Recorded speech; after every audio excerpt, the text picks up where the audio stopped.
Монгол Улсын ерөнхий сайд занданчдаараа эд эрхтэн шилжүүлэн сулгах төвд ажиллалаа. Эд нийцлийн лаборатори байгуулахад шаардлагатай 2 тэрбум 20 сая төгрөгийн санхүүжилтийг шийдвэрлэжээ. Эд нийцлийн лаборатори нь донор ба өвчтний эдийн тохиргоо хоорондын нийцлийг шалгаж, тохирсон эсэхийг үнэлэн эрхтэн шилжүүлсэний дараа гаргах хүндрэлийг урьдчилан тооцоох, эмчилгээний үр дүнг үнэлэх зэрэг чухал ач холбогдолтой юм а. Тус лабораторид хэрэглэгдэх тоног төхөөрөмжүүдийг хавдрын онцлогоо эмчилгээнд давхар ашиглана. Гений төвшөнд хавдрыг эрт илрүүлэхэд тустай юм байна. Эд нийцлийн лабораторид болсноор улсын 2 дугаар эмнэлэг энэ онд элэг бүр шилжүүлэн суулгах хагалгааны эд нийцлийг эмнэлэг дээрээ хийж улсын хэмжээнд эртэн шилжүүлэн суулгах хагалгааны хүлээгдлийг бууруулах боломж боддоор бүрдсэн байна. Эд нийцлийн лабораторид болсноороо бид нар ямар даваа талтай болох вэ гэхээр одоо жишээл 1-р эмнэлэг дээр одоо эд нийцлийн лаборатори тэгвэл улсын хэмжээнд одоо 2-р эмнэлэг дээр эд нийцлийн төвлөрлийг сайруулах тэр лаборатори дээр орж байгаа ачааллыг бууруулах тийм ээ. За мөн одоо бүр эд нийцлийг эртэн шилжүүлэн суулгаж байгаа бусад одоо эмнэлгүүдийн одоо сорьцыг хэмжээний шинжлэх ийм бас давуу талтай болж байгаа юм а. Улсын хэмжээнд бас бүсчилсэн байдлаар бид нар 100 аймаг, 105 аймаг, Алсгацсан 3 дүүрэг, Баянзүр Сүхбаатар дүүргийн ард иргэдэд үйлчилж байгаа энэ лабораторийн маань хүчин чадал төдийн хэмжээгээр нэмэгдэнэ. 3 одоо нөгөө бүр эдис эртэн шилжүүлэх суулгах одоо манай төвийн маань хүчин чадал энэ хэмжээгээр бас тэлнэ л гэсэн. Эртний шилжүүлэн суулгах мэт засалт шаардлагатай эд нийцлийн лабораторийн тоног төхөөрөмжөл 2 тэрбум 20 сая төгрөгийн зардал хэрэгтэй юм тийм гэж гарсан сая тийм. За тэрийг тэгээд бид нар юунаас шийдэх. За баярлалаа.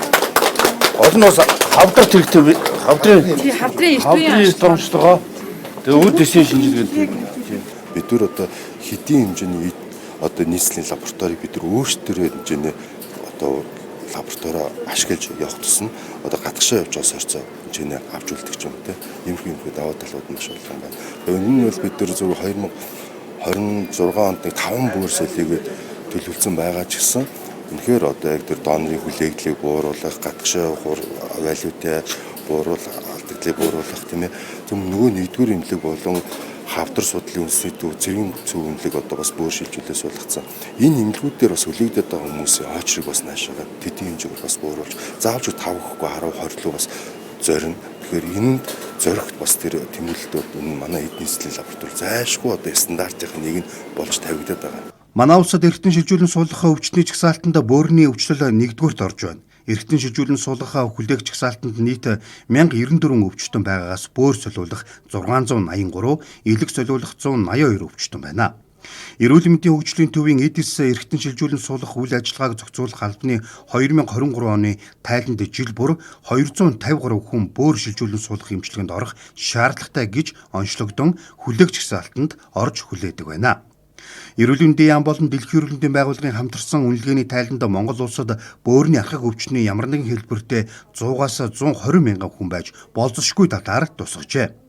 Жилд ойролцоогоор 1300-аас 1500 хүн шинээр гемодиализын эмчилгээнд орж 1000-аас 1200 хүн бөөрийн архаг дутагдалт өвчнөөр онцлогддог.